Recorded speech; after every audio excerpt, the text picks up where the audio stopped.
Welcome everyone to our virtual alumni panel. I am Chandler Precht, the Director of External Affairs and Communications for our Sustainability graduate programs, also a lecturer in our Sustainability Management program, and I happen to be an alumna of our Sustainability Science program. I'm being joined today by my colleague Connor Moore and also Olivia Colton, who happens to be a SUSE alumna and an admissions counselor who can answer all application-related queries. Thank you for joining us today. Before we get started, I do want to share some details about our session. So there are two features. One is a chat feature. So feel free to use that to introduce yourself so we can get to know where you're zooming in from. And then there's also a Q&A feature. So if you have any questions, please make sure to use that. And then we'll cover those at the end of our session. We are recording this and we'll send out the recording and any additional materials this week.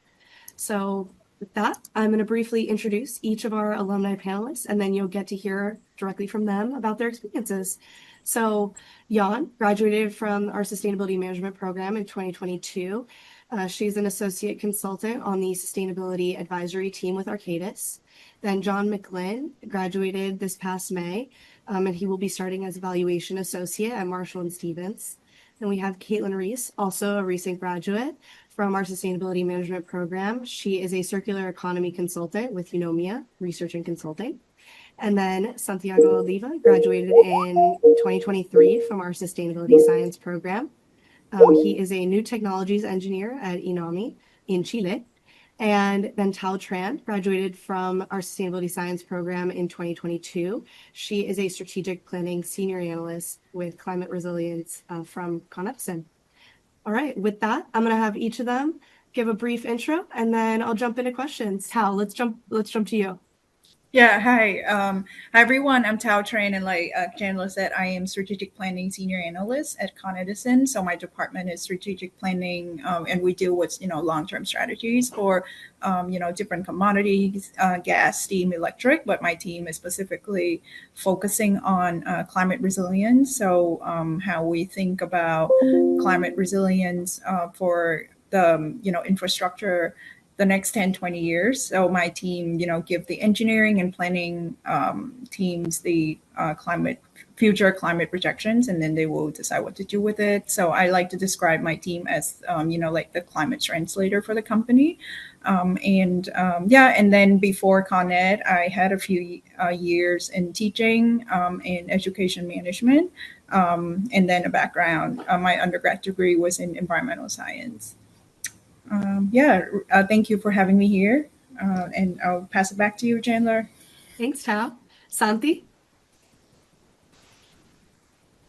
Hello, really nice to meet you all. My name is Santiago Oliva. I work in ENAMI, that the literal translation is the National Mining Company of Chile.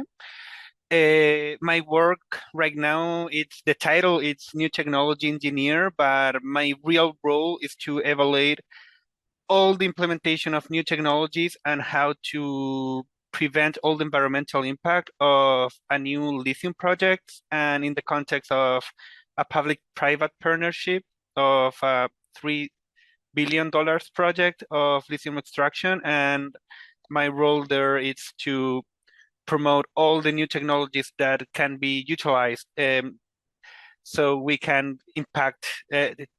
have a less impact.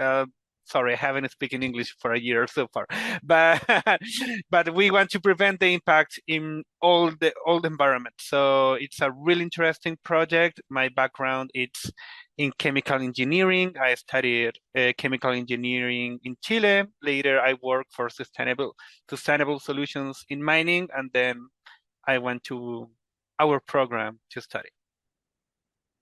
Kaitlin?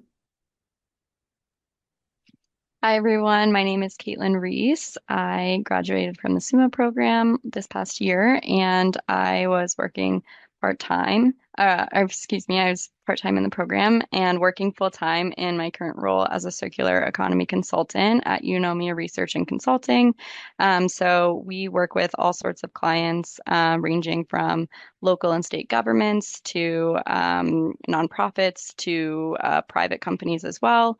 And we really work with these organizations on understanding the impact of using different materials and how we can keep those materials in circulation or in use for longer. So that can be through reuse or recycling or composting, lots of different options for keeping materials in use, but that's at a high level what we do.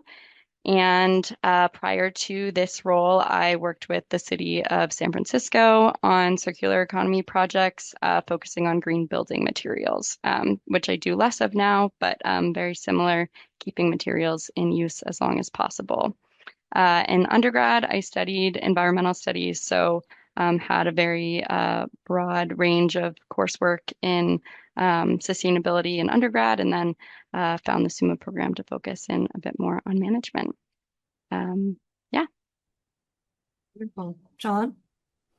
Hi, everyone. I'm John McGlinn. I'm actually starting a new role in just under a week here, but I was a full-time student in the SUMA program. I graduated a little over a month ago now, and during the program, I was actually working part-time for a renewable energy project financing company, and that's kind of the role I'm going into. I'm shifting adjacently in the industry, working with renewable energy project developers for financing their projects. My background is pretty diverse in biology and sustainable agriculture and business, and the program at Columbia really helped me focus my efforts and focus my talents into figuring out what I really wanted to do and finding a role that was great for me. Thanks.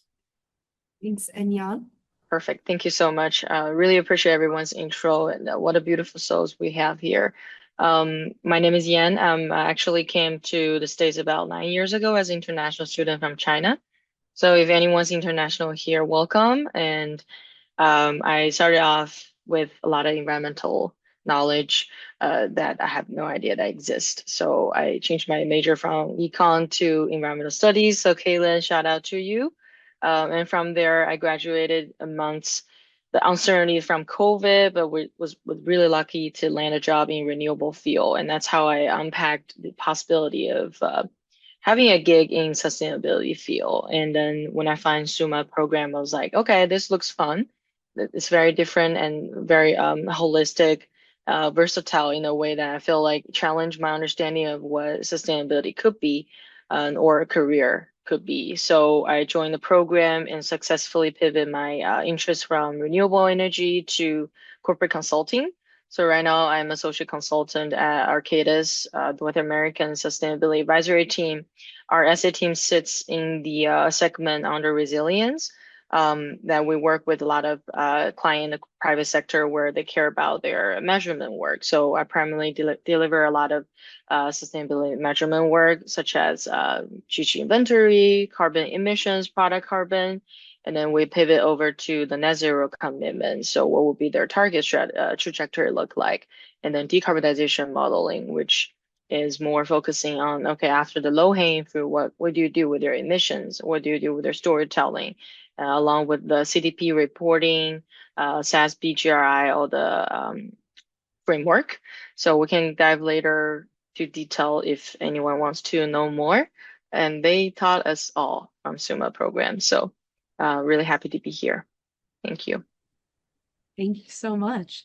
All right. So some of you kind of touched on this already in your intros, but I would love for each of you to talk about what initially drew you to apply to your respective programs. So Kaitlin, I'm going to start with you on this one.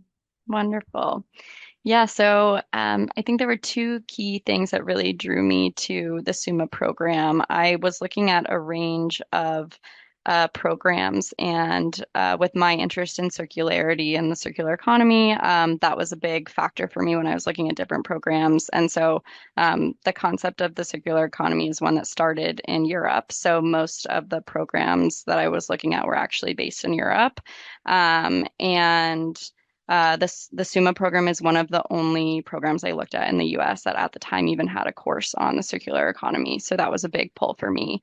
And then generally, just a huge range in the course selection and a lot, not only just the range in offerings, but the flexibility to choose between different courses and really make the program what you want it to be. So I knew that I would be able to take the circular economy course and also shape the courses I was taking around my interest in circularity. So, for example, I took the life cycle assessment class, which is a really important way to understand the impact of different materials.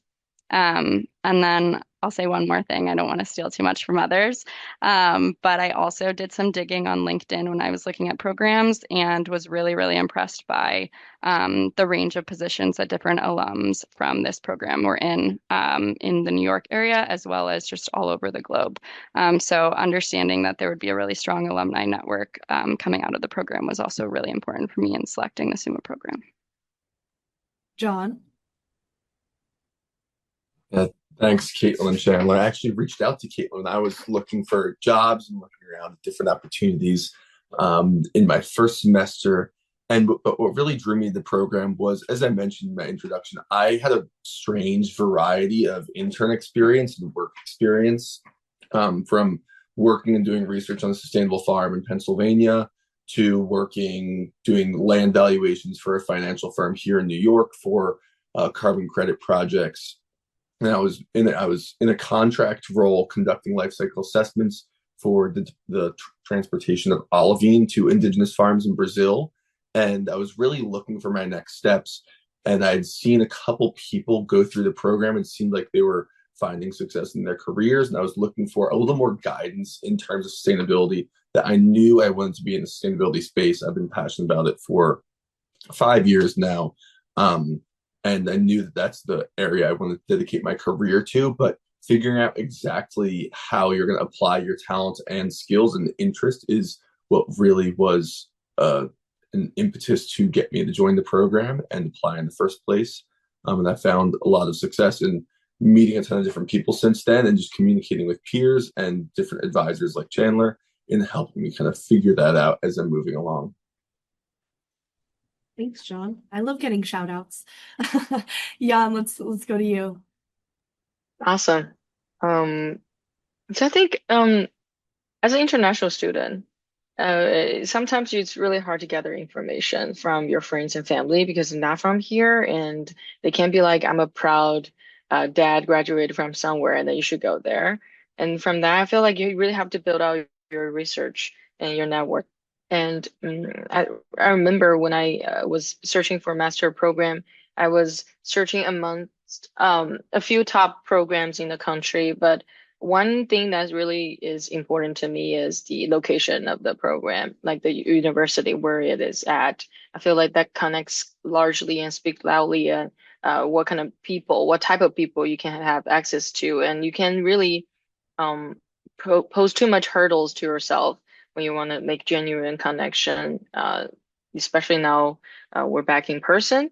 So I feel like the location of Columbia is just right there. And on top of that, I feel like the program design, the curriculum is it's very wholesome in the way that if you coming from knowing you want to do something in the field, but you're not certain or 100%, you can have the exposure to different possibilities. I feel like the course range from reporting to technical work to policy to energy to governmental job. It's all very given. And then like Kaitlin and John mentioned, they're just really rich and widely spreaded alumni network where you can really reach out to all of them and just ask some questions. I think a lot of them are very responsive and they're really happy to help. And then you can see like, okay, where are people at? Do you vision yourself there? So I feel like that's what drew me to the program. And I personally feel like I've gained exactly what I wanted out of it too. Thank you, Chandler. Yeah, love that. Santi? Yes. Okay, I agree with everyone. Like, there's a little bit of old experience, but also trying to be completely transparent, especially as an international student. I was looking for a program to validate myself from like a university that validates a person who is not from the USA, to say, okay, now I can enter to this market, I can participate in that market. Later, by my own life decisions, I end up again back in Chile, but it is still really important, like, to have a big entry to the USA or to any market outside, like, my own country, like, and it is still useful. What happened to me, and what motivated to my program, was that I was kind of the sustainable guy in my engineering company. Every problem was like, okay, let's ask Santiago. And it was like, okay, solar panel solutions. Okay, Santiago. Okay, circular economy. Okay, Santiago. Okay, recycling and carbon credits. Okay, Santiago. Even once there was a problem with some flamingos, and they called me to solve the problem. And I was like, okay, like, it's fine, but like, I had in my head that I wanted to work in sustainability. I wanted to be an engineer, but engineer with a sustainable purpose and with a sustainable job. But I needed to be a professional and to know what was exactly what I wanted to do. And that's what this program was all about. That there were not many programs around when I was looking for one. And this program gave clarity about what is sustainability. And also it's flexible enough so you can explore the different parts of what do you want to do when you want to be the sustainable person in a company. Like, I said 4 concepts that years ago was only one person, but today are whole teams just orientated in one of each problems. And that's what motivated me the most, and what told me, okay, if I want to be serious of wanting to work with an environmental impact, I need to learn, and then and this flexibility was really amazing. Santi, I'm going to start calling you Mr. Sustainability. Okay. Thank you. Last but not least, Thao, what drew you to the program? Thank you. And it's not good to be the last one because all the reasons were mentioned, and I have the similar reasons to everyone. But so for me, like I said, I had a background in environmental science, but right after my undergrad, I was actually in teaching because I was not sure what I wanted to do, and I really like teaching, and I really love children. So that's what I was doing, and then actually I got a teaching opportunity in New York City, and that's why I moved here. But then I realized that I didn't want to teach, for the rest of my life. And I wanted to do something in environment and in sustainability.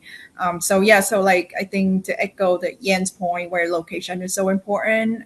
So I found that Columbia, I was looking into the schools in New York City, right? And Columbia had sustainability science and sustainability management.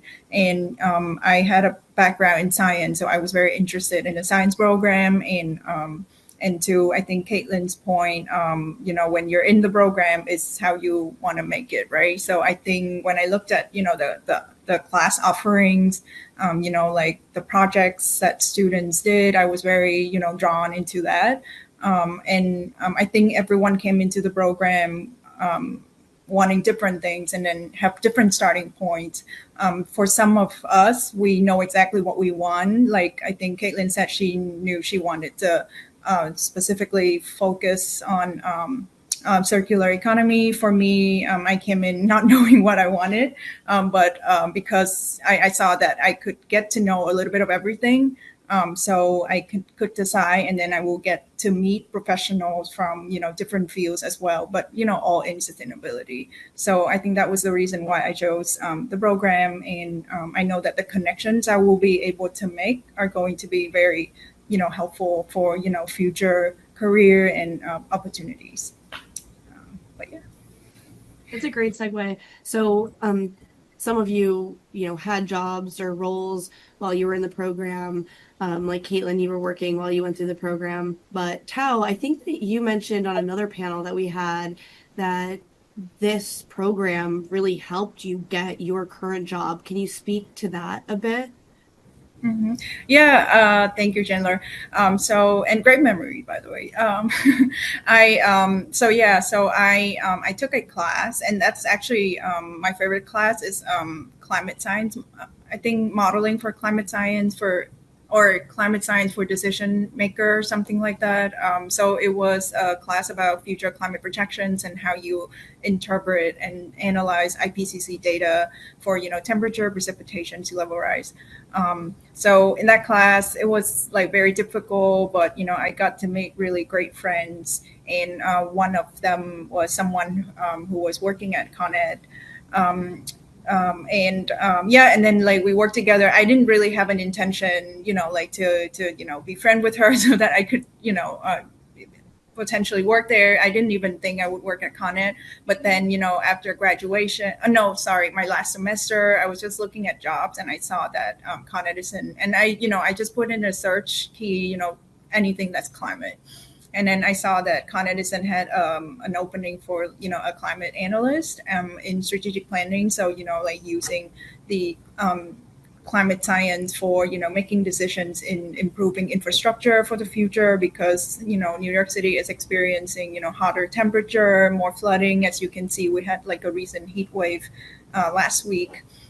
So I saw that and I was like, wow, this is exactly what I want to do, because, like, I think that's the goal of going to school, right? You want to be able to use your knowledge and apply that in the real world. So I saw that job and I reached out to my friend and I was like, hey, like, do you know anything about this? Like, because you work at Con Ed. And then, and then she was like, oh, that's actually a new team.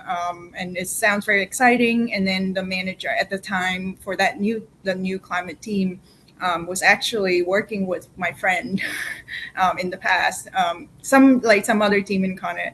And then I think when I applied, I was able to put her name because she was like, oh, I would be happy to refer you, because we both took the climate science class together. And then she knew my ability, and then she genuinely had like good things to talk to my manager about me. And so they spoke, and then I got the interview, and eventually I got the job. Incredible. And John, you recently landed a job. Can you speak to what your job search was like? Of course, it was a little interesting for me because I was in a role for the first 2 semesters of my time at Columbia, and I was enjoying the role, but I knew it wasn't exactly what I wanted to be in. And there were a lot of courses that were kind of just shaping my thinking surrounding the energy landscape that I was previously working adjacent to, and that I kind of wanted to move into, including Travis Bradford's course, Energy Markets and Innovation. I'd say that was the one that really like struck me as a force in shifting me towards the energy field. And in the past semester, I was no longer working, and I was a manager in Chandler's capstone project. So I took on a little extra responsibilities in school, and I really enjoyed that aspect of it. In just being able to have more time to communicate with my peers, take on responsibilities in clubs and in classes that I previously wouldn't have been able to take on. And it was just a lot of communication with peers that led me to discerning which roles I really wanted. Ultimately, the role I got was not in any of those conversations. I'd reached out to someone who was a friend of a friend, and I feel like that's generally how it goes with finding new roles. But it was just a couple conversations here and there that really struck up my interest for this specific type of role in energy finance.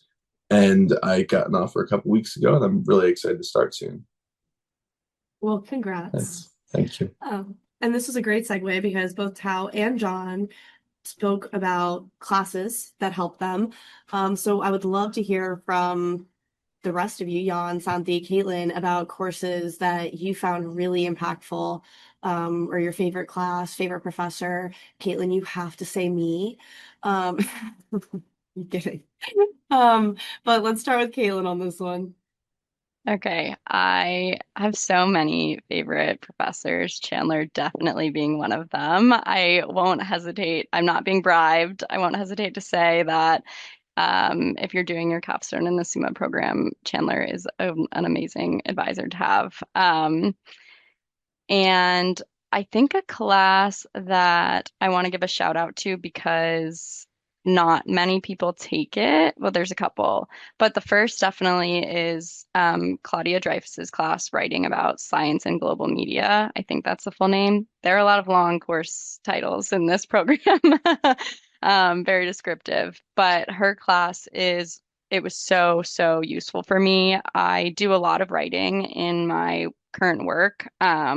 And I didn't really explain this at the beginning, but I typically work more on the quantitative analysis side, but we always have to then write about our findings and convey that information to our clients or to the public if it's a public report, to a range of audiences. And what I've found in my work is that it doesn't really matter how good of a job you do on a project if you're not able to convey it to the audience that you need to. And Claudia Dreyfus was a New York Times writer and is top of her field in communicating science to ranges of audiences.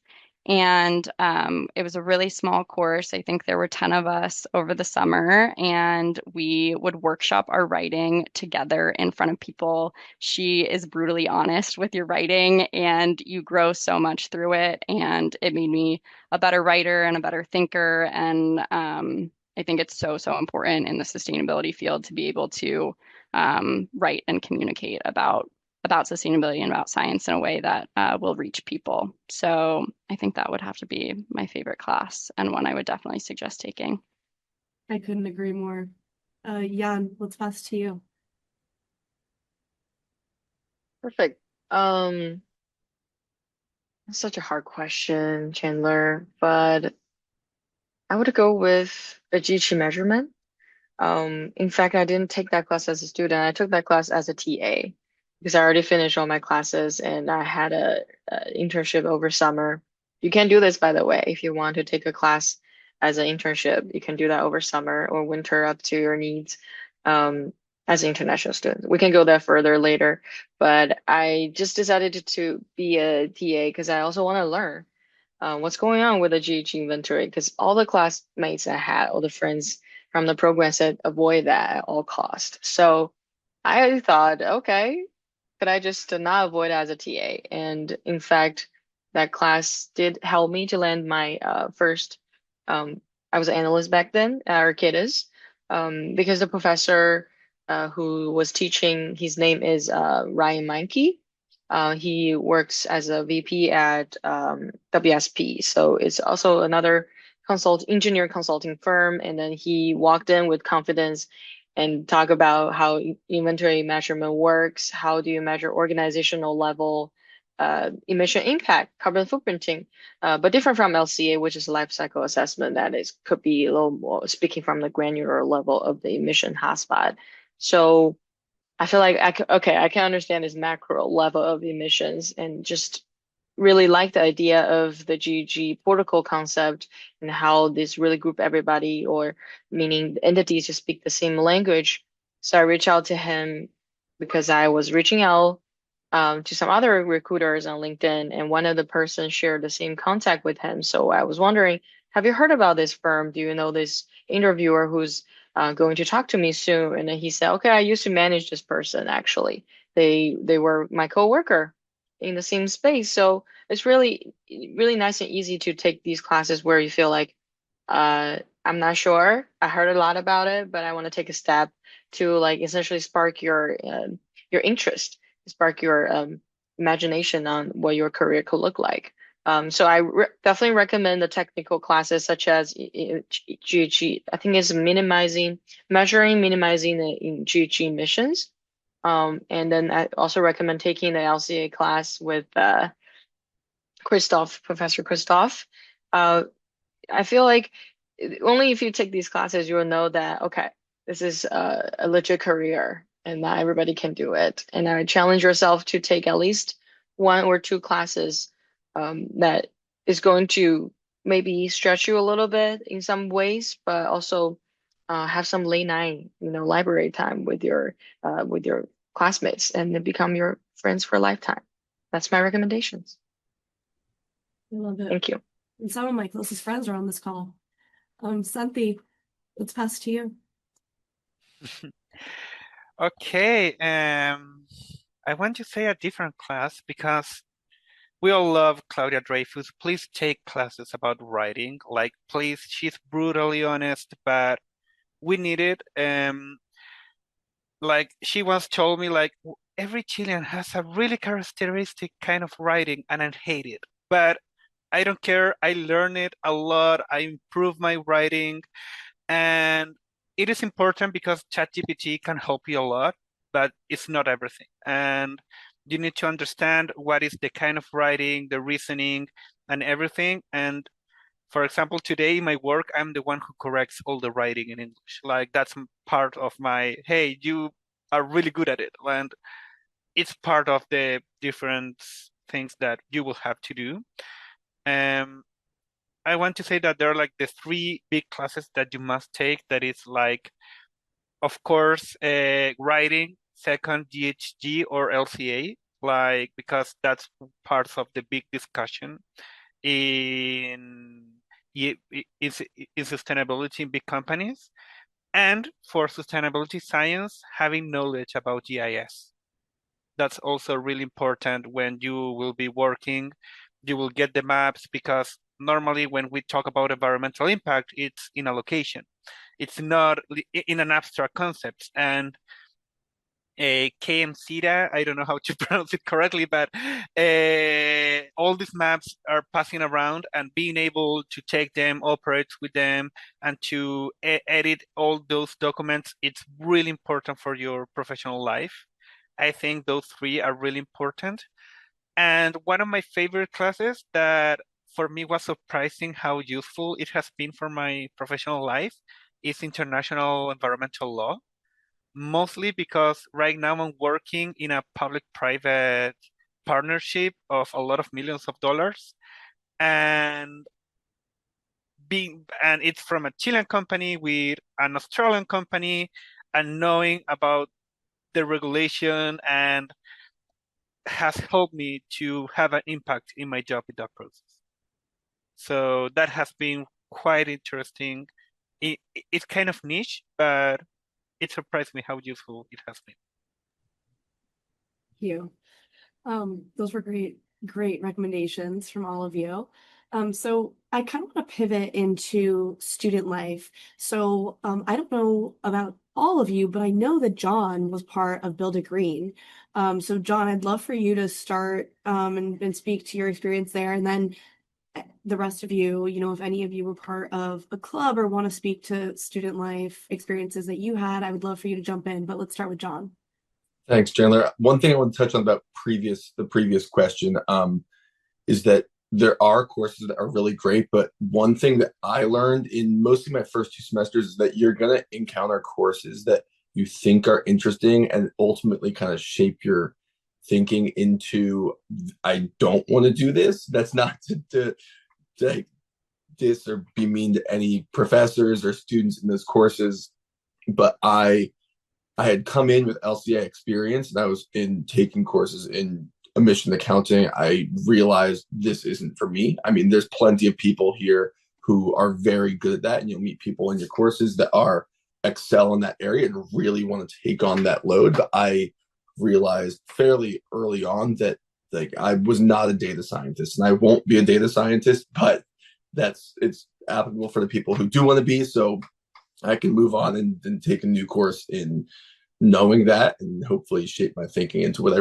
really want to be in. But the question about student life is definitely valuable. I mean, I came into the program and I had a lot of friends in New York from my undergrad at Cornell, and I realized pretty quickly that the people in the program are very diverse from plenty of international backgrounds, but also that everybody is there to learn, everyone's there to connect. And that is ultimately what drew me into the club. I was the chief of staff on the Build It Green Club, advocating for sustainability in the built environment. And it was mostly a group, I'd say, of engineers and architects who really wanted to advocate for sustainability and development of green spaces in the built environment. I mean, New York City is one of the largest cities in the world, and there aren't a lot of green spaces in certain sections of the city due to previous poor planning and mismanagement. So just trying to build on that and bring in speakers to learn more about different access to green spaces. We had a great speaker who wrote a book from Sweden named Lars Marcus, and he presented us with a variety of ideas that we hadn't really considered before, and just being able to share those ideas with people within your club as well as people who are looking to learn more about that space is really impactful. And you're going to meet people from all different backgrounds who share common themes with you, as well as new ideas that you can learn from and really develop your thinking and framework on. Thanks, John. Anybody else? Sorry, I'm not sure if any of you were part of any clubs or student life. I can share my experience. Yeah. I think Kaitlin went off mute, so I guess I'll you go. Yeah. So I was part of SUMASA, and even though I was in the Sustainability Science program, but I think you can just participate in whatever clubs or organizations. So SUMASA, and also I forgot what it stands for, but it's the SUMA, Sustainability Management Student Association. Oh, okay. There we go. And then I think one more that. Or I'm not sure if my memory is correct here, but I think SUMASA has something with net impact. Am I right? Yeah, okay, that's the right organization. So I was really interested in joining SUMASA because they were doing projects with real organizations. So my team, I was in a team that was, helping a startup company understand different ESG reporting disclosure. So, and then I didn't have any experience in ESG reporting, but, through that project, I was able to learn, what SASB, what TCFD, all of that was. And then, I also was able to build a connection with people from that company because later on I took the GSG emission class and Yen was actually my TA. So I took that class and then we were required to work with a company to build, a GSG calculator for them. And then because of the connection that I made through SUMASA with that company, I was able to, go back to them and say, hey, we can help you build this calculator for free. And then they were really grateful. So it was like a win-win, right? They got, like a tool that they can use for the future. And then it was, part of my class project. And yeah, so I think there are a lot of organizations, but, it depends on what you want to. But I think that the great thing about the program is that I think we always try to make sure that you have some experience with the real organizations, the real world in the industry, and that way you not only make connections, but also you know that your class projects are actually making an impact. And that's all I have to share. I wanted to say something, but I forgot. I think it'll come back. But I'll pass it to you, Kaitlin. Yeah, Kaitlin? Thanks. Yeah. I just wanted to share a slightly different perspective on student life and clubs as a part-time student. I think at first I felt kind of intimidated to be involved with some clubs because I was busy outside of the program with work. And there are so many clubs, which is amazing. There are so many different clubs you can get involved with. And at first I kind of felt like, oh, if I'm not going to this club's weekly meetings all the time, then I don't know if I will fit in at this event or I'm not as involved. And I would just really encourage you all to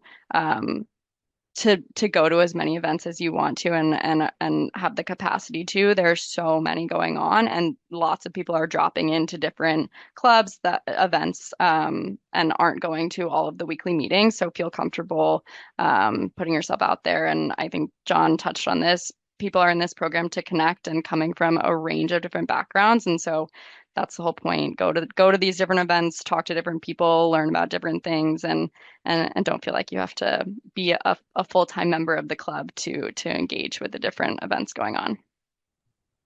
That's a great perspective. All right. So last question before I open it up to the audience for questions. What is one piece of advice you have for prospective, incoming, or current students? Jan, we're going to start with you on this one. One piece of advice. Because I laughed. I love that.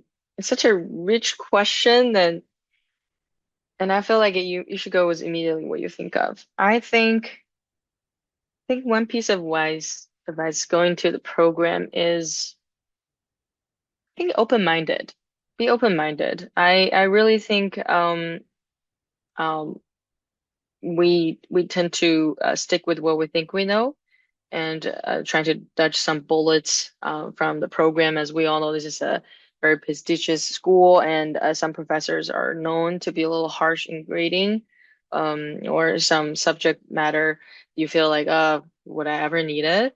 But just like what Santi said, this climate law class is really help him to stood out. He probably didn't think about it back then, but he kept it very open-minded. It could be just even just based off your interest. You weren't sure, but you want to know, and I think keep that at the back of our minds very important with today's macro, economy state of mind. I feel like uh, going in, don't try to fit in a box where you vision how your future will be. Just keep open-minded, both on what kind of class, what kind of topic will spark to you. Also, just put no cap in life, put no cap in the program, and that time is very limited. It's 2 years. If you take it part-time, it's a few more years. But I want, hopefully, I want you guys to hopefully join the program and look back, think you got everything you wanted because you were open-minded. That's my piece of advice. I love that. Thao? I attended the panel in January, and that was my advice. So you sold it in.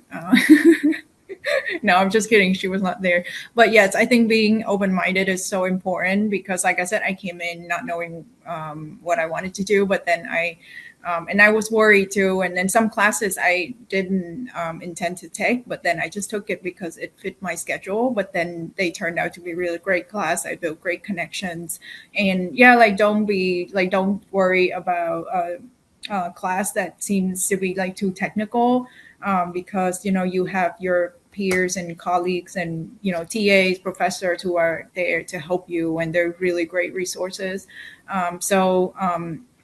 Yeah, challenge yourself to take a really difficult class, because you learn so much. And then I think back to Yen's point at the beginning where she said, she made great friendships, after these late night sessions, studying with your peers. And yeah, I mean, that's also how I got my job too, because I was studying with this friend, and yeah, I guess similar advice to Yin, go into the program being open-minded, and challenge yourself, take classes that you are maybe you're not interested in, but you just want to know what it is, and yeah, and good luck.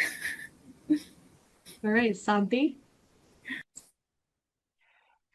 Can I have three? No, but no, okay. No. Yeah, I will have two. No, whatever. But first of all, freedom is amazing, but also is a problem in the concept of trying to see all the classes at the beginning of your master degree and try to think what are the most important thinking about your future. Like my solution, everyone has an own solution. I had 3 classes like really orientated in my professional life, and 1 class for being happy, or like of what I was curious about. Like try to look for a solution in that way, because if you don't plan your classes from the beginning, maybe on your last semester you missed a class that was really important, and you don't want that to happen. So try to think the whole program like in big concepts, because nothing is ever perfect, but try to think the big picture, or like a roadmap of what is truly important for you. That's a really big recommendation. Flexibility is amazing, but it also brings problems at the end of the path. And collaborate. Be happy and collaborate with everyone. Like it is 1.5 or more years of our life. Be happy, collaborate, create community, because if we believe in sustainability, collaboration is a pillar of sustainability, and we have to do it together, and we have to do it in every part of our life. So in climate modeling, I was one of the 3 students who knew how to code, and I was good at coding. So we made we did the test all together. We all collaborate, and that was amazing for everyone in the future. So that's really good, and that's happening in the program. And try to do it. Love it. John? Thanks, Chandler. I kind of forget the original question here, but One piece of advice. yes, I have a Sorry. couple. No, I mean, people have been giving great advice, but I have a couple thoughts here that might be a little untraditional, in that I see questions coming in on the side. And one of the biggest things for me was structuring my days outside of class time. My first semester, I maybe bit off more than I could chew in terms of some of the classes were a little difficult. And I was working 25 hours a week, and it was a lot. But at the same time, I understood that I needed to get the most out of the program as possible. And in that first semester, I just wanted to like plunge myself head in. And 2 of my best friends still now are 2 people from a group project that I worked on in that first semester, in the first month of the program. And really taking advantage of every opportunity, but not spreading yourself too thin.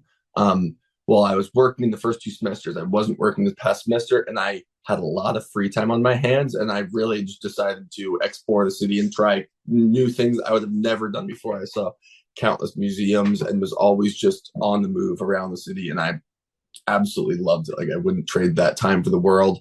And at the time, I was really worried about finding a job, but like after graduation, and finding a role, I'm like, I could have spent all this time kind of enjoying myself a little more and not stressing out about this thing. So the one piece of advice I'd say is don't get too caught up in what you need to do, but really focus on what you should do and what you want to do, in that it'll all come together in the end if you just put your best foot forwards in work and in school experiences and then making connections. It's a really amazing time.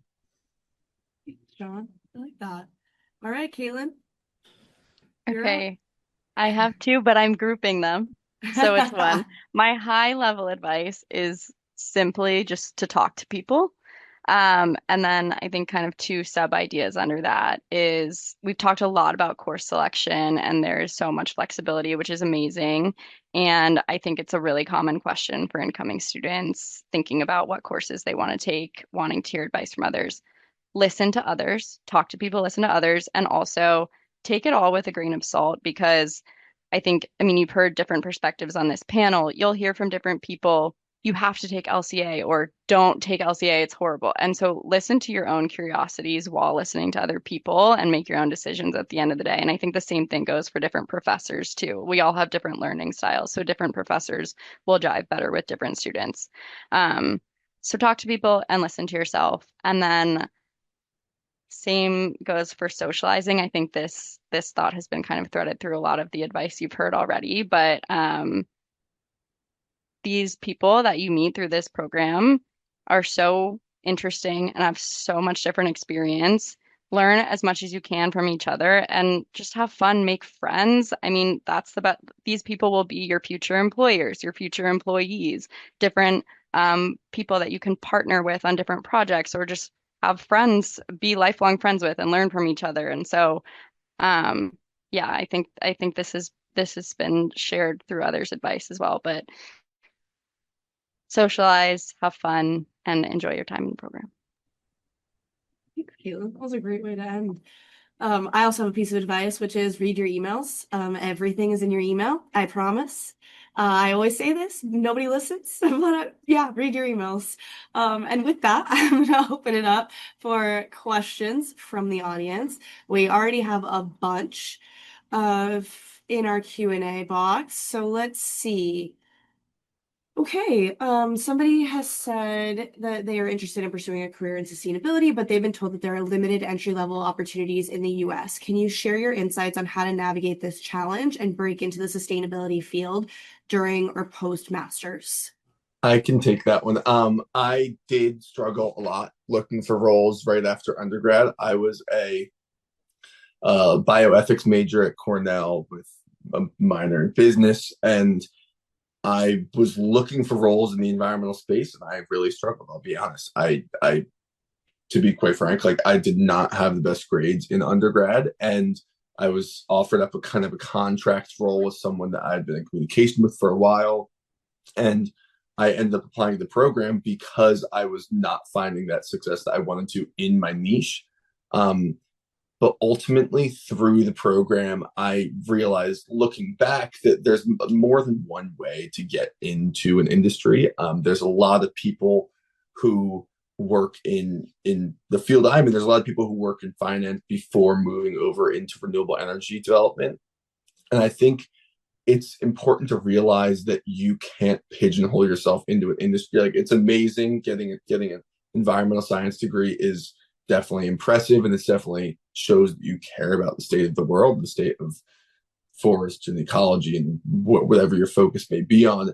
But there are a lot of means to get to the end. If you have a goal in mind, you say in 10 years I want to be in this role, you can talk to 50 different people in that role, and they're all going to have different paths to get there. And I think that's really important. And it's really hard to have that mindset when you're in a position and you're struggling to find a role post undergrad or even during grad school to find a specific role for you.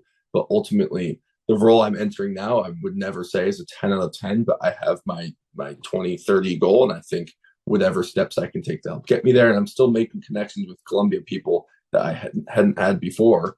And they're all really impactful in shaping your thinking and shaping your career and your next steps. Somebody else has asked, this program is, sorry, trying to skim. Okay, so would any of you share your thoughts on whether this investment pays back fairly enough financially, career-wise, or your personal lives? If anybody wants to jump in on that one. I can jump in again if no one else wants to talk. All right, John, go for it. I definitely think it varies. I mean, being at the programs in New York, a lot of people will look for jobs in New York, and New York just has a higher standard of salary and a higher standard of living, I think, than a lot of other places. And I would hope that it pays back financially in a reasonable amount of time, but that depends on the role you're getting into. If you're going into an environmental science or a role related to botany, you might not be paying back. Botany might not be the best example, but I'm struggling to think of one. It might not pay back as fast as if you're entering into consulting. I mean, consulting is what everyone wants to get into after undergrad, and it's definitely a place where you can make some financial gains quickly. Personal connection wise, I'd say there's nothing like it. As I mentioned, I had a lot of friends in New York moving to the city for the program. And I quickly realized that my core friend group was going to be with Columbia rather than with previous friends. And that's obviously amazing because people live all over the city too. I live a 30-minute train ride south, and I know Kaitlin lives an hour away from Columbia, and there's Chandler lives up by campus, and there's a lot of people who are living in different areas, like kind of forcing you to travel to see your friends and getting different exposure to different parts of the city. And it's a really amazing opportunity to just explore different places. That's a great answer.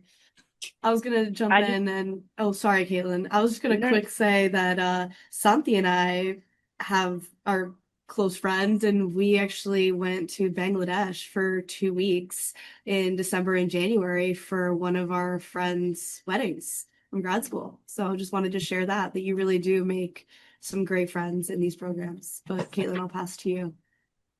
Yeah, while John was talking, I remembered that someone in my cost benefit analysis class actually did this as one of their projects, looking at the return on our program, and they did find that it was worth it from their cost benefit perspective.